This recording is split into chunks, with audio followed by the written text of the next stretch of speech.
Yo, what's good with y'all? It's your boy Nick, and welcome back to another day of REACTIONMAS. Today we're reacting to the NBA was wrong about the 2025 draft class. Let's get straight into it. He's entered the NBA terrified, afraid to mess up, but this year we're watching something different. We're watching the youngest players in the league immediately become X factors in a way that is rare for one guy, let alone four. Nobody saw this coming, but Con has been a revelation. He's quite literally matching Steph Curry's rookie stat line. 18.3 points, 6.1 rebounds, and 3 assists per game from a number 4 pick is wild. And he's making 1.2 more threes per game than year 1 Steph, but his game goes way beyond shooting. And he's also not the only unexpected twist we've seen. The 2025 draft class has brought us Jeremiah Fears and Derek Queen in New Orleans. Two players who have turned the Pelicans from hopeless to suddenly seeing a bright light. We've watched Kyrie highlight finishing from Fears, rookie Jokic-like passing from Queen. These skills were not supposed to show themselves this quickly. And the jewel of this draft, Cooper Flagg, he started slow, but now he is looking like the generational prospect that many believed in. The signs for all of these guys are right there in front of our face, so now we have to ask, if these hot starts evolve into all-star skills, are we suddenly watching a historic draft class, the next era of true NBA stars? So let's start with a question. Con is right now the biggest surprise of this draft, but what is his true ceiling? LaMelo Ball actually answered this perfectly when he was asked the biggest surprise about Con's game. I'm not gonna lie, I'm gonna go with the bounce for real. I ain't know he can jump like that. I'm like, hold on. I done seen white man can't jump. At the end, he kind of jumping like that the whole day though. Looks can be deceiving, and two things can be true. Con is a sniper from deep, and he's also a much more complete player than we thought. Only 6 rookies in NBA history have made over 173s in their first season, and Keegan Murray holds the record with 206. But Keegan only made 2.6 threes a game, while Con is making 3.3. If Con holds that pace, he'll only need to play in 63 games this year to break that record, and if he plays in more, he could shatter it. But like Melo said, Con has some bounce, and three-point shooting is just one part of his game. Con started this season somewhat slow, averaging 12.3 points, 4.7 rebounds, and 1.8 assists per game in his first 6. Now I'm gonna keep it a buck. I haven't been watching that much Charlotte, but I did see Con at Summer League. He's nice for sure. He could shoot, especially at a high volume when he's wide open. He's able to shoot the ball. That's all I've really seen of him. I haven't seen that much of Con. I didn't even know he was averaging 18 for real. Games, but in his last 9, he's averaging 22.3, 7.1, and 3.8. That is beyond normal. So how is he doing this? Well, right now, Con is shooting an absurd 71.4% at the rim. It's turned out that his three-point shooting is a weapon that actually unlocks his entire game. And when we dive into the tape here, this becomes even more obvious to us. Against the Bucks, we immediately see that Con just has extreme control on the way to the basket as he makes this layup look very easy. Then off of a handoff, he sees Bobby Portis in his way and just blows by him. The narrative around Con So you could tell a pattern where when they're guarding him, they're guarding up because they're expecting him to shoot. So that's letting him be able to get to a rim, be able to blow by, and get an easy finish right there. And then with being on Charlotte, I feel like he got a better opportunity for sure because he's one of the main options on the team. It's not that much people on Charlotte that could really score. I mean, you got Trey Mann, you got Brandon Miller, you got all of them out there. So he fits in perfectly with Charlotte's system for real. but it turns out his ceiling is way higher. We have to watch here how the Hornets are using him in advanced actions. Right here, we see him setting a ghost screen, a favorite of theirs, and he showcases his touch around the basket. Then another ghost screen, and he's already using his high-level basketball IQ just to make the right play. Now ending this game, which Khan scored 32 points in, we see in the fourth quarter in transition, Khan sees Bobby Portis in his way and just attacks him. Then we watch as he blows by Miles Turner for an explosive dunk. LaMelo wasn't lying, and Khan is also a winner. He led Duke to an ACC championship win when Cooper Flagg went down in the first round of the ACC tournament. Khan also led the Hornets to a Summer League championship and was Summer League championship MVP. Shot clock down to 7. Simpson around the screen. Fires to Kneppel. 3 on the way. It's good. Khan Kneppel. Khan could for sure shoot. He's tough for sure.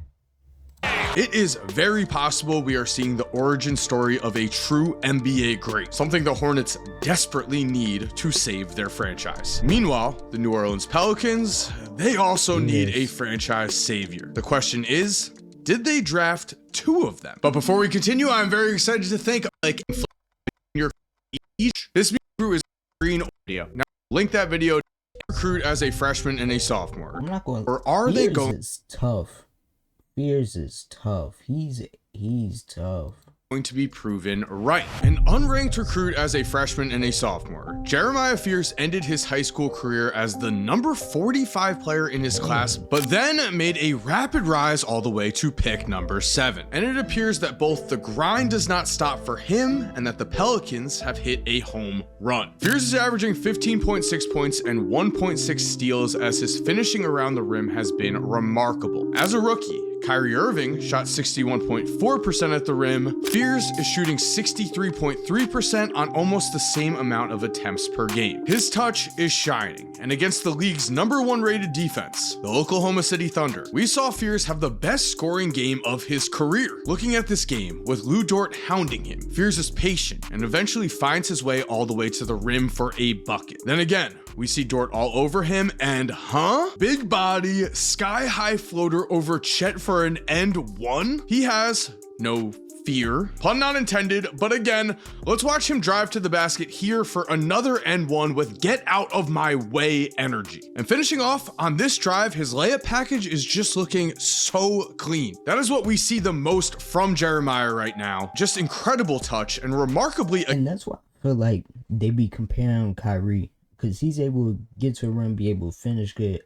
I don't really see Kyrie, but I feel like he's able to get to a rim, create that space, and be able to get down there, hit his shot, his layup, or even dunk. He knows how to create a shot for sure. He knows how to get to his spots on the court.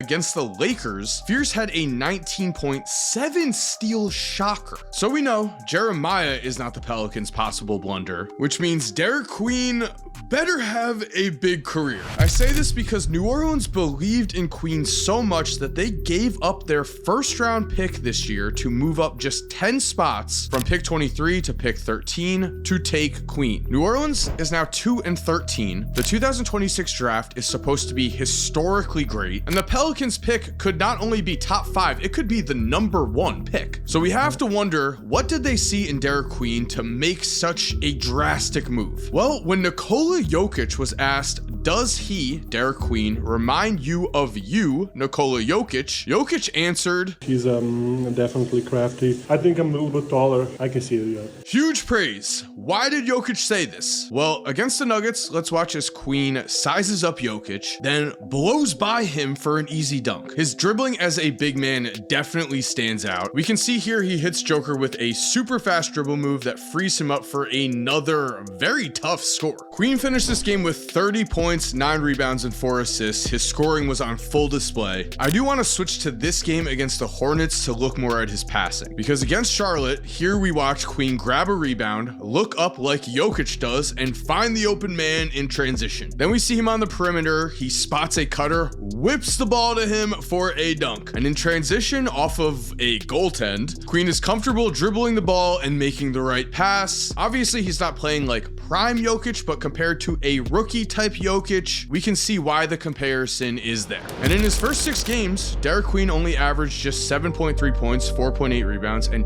I feel like he's just quicker though. He's quicker and could dribble better.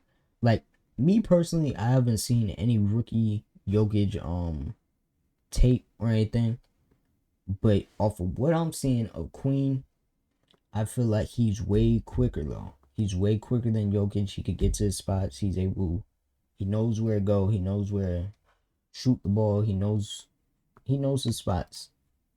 2 assists per game. Those numbers have skyrocketed. In the last 9 games, he's averaging 14.6, 7.4, and 4.4 assists, making him a bright light in a very dark season so far. In fact, both Queen and Fears have that upside that any fan would love to see. New Orleans fans, we feel for you. But in order for this draft to become really historic, it is likely that Cooper Flagg needs to be a generational player. Every historic draft needs a face, at least one MVP type player. Now the question is Cooper Flagg that guy? When we evaluate Cooper, it is extremely important to note that he is still 18 years old. There are high school players right now that are older than him. It is also key to realize that throughout his life, Cooper Flagg has had a pattern. He steps foot on the court, he plays within himself, he adjusts his game, and then he dominates. Listen to Brian Scalabrine here describe Cooper's experience playing against D1 University of Maine players as a 13-year-old. At the time, 13-year-old playing against the UMaine guys, and he would struggle for like 12 minutes. And then for the last 30 minutes of the scrimmage, he would start to dominate. Scal himself didn't believe this at first. I'm like, man, get the out of here. No way a 13-year-old is better than D1 players. But it was true, and we saw this exact pattern struggle a bit and then dominate when Coop was at Duke. In the first 10 games of his college career, Cooper did not look like a #1 pick generational type of guy. He was respectable, but he averaged 15.9 points, shot 42.9% from the field, and shot 22.2% from 3. In the modern NBA, that's not cutting it. But Cooper ended the season as one of only 4 freshmen to ever win the National Player of the Year award, along with Kevin Durant, Anthony Davis, and Zion Williamson. What changed? Well, the pattern popped back up. In his final 21 regular season games against harder ACC competition, Cooper averaged 21.1 points, shot 52.5% from the field, and 44.9% from 3. His numbers in the NCAA tournament were similar. He had learned the college game, and he became the best player on the court. So are we seeing the same thing happen with the Mavericks in the NBA? The stats are saying yes. In his first 7 games, Cooper averaged just 13.6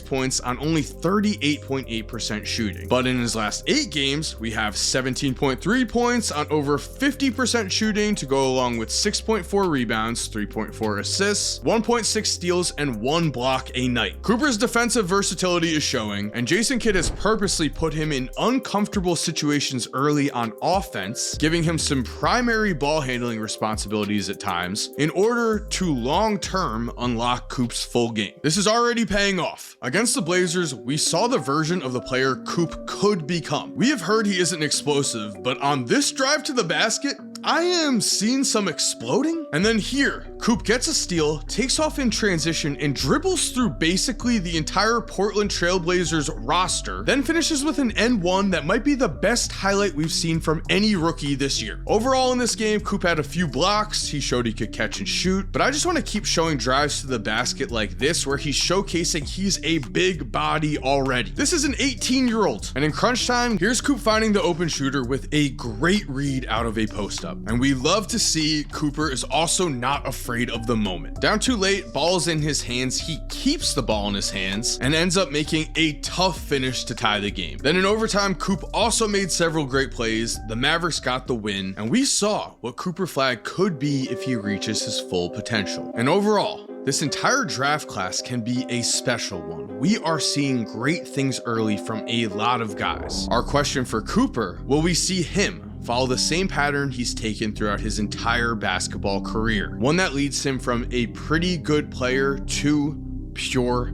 dominance. And there we have it. Thank you for watching. I hope you enjoyed. Yeah, I'm not going. And he didn't even bring up Dylan Harper. He didn't bring up who's the other dude? There's some other people that I'm missing out. Atlanta's rookie. But yeah, the people that he brought up, Queen, Fierce, Khan, Coop, they're tough for sure. They know how to get to their spots. They're going to get better over time for sure. And yeah, the future of the league looking scary, you know what I mean? And then we got the 2026 draft that's coming up. Got AJ, got Darren Peterson, who they calling a generational talent. Got Cam Boozer, got all these guys, man. So it's looking scary for the league. Let me know what y'all think in the comments. Join the Discord, link in the description. Drop some videos for me to react to, help me out. But yeah, I'm out.